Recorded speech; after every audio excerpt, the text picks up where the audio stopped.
Do you know roughly what the definition is of psychological violence? Well, they've got a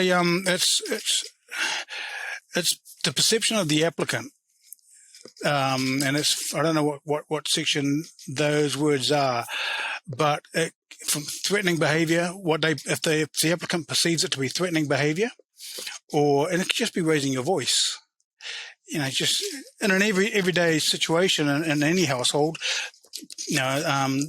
the partners are raising their voice to each other, and it might just be, you might just off the cuff joke to your partner, right?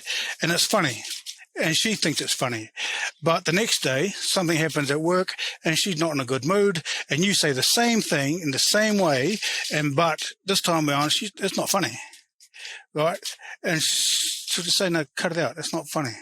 You do it again. Well, believe it or not, now you're starting to psychologically abuse her. So it's so broad, the definition of psychological abuse. So you don't have to touch them to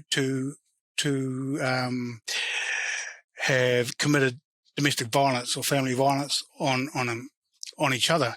So by that definition, pretty much every householder in New Zealand is committing domestic violence. Yeah. But the only difference is that when you break up, or when enough's enough, and say, stop, don't talk to me like that. You've given them a warning, and if they carry on doing it, well, now you're starting to, you're skating on very thin ice here because you've been warned.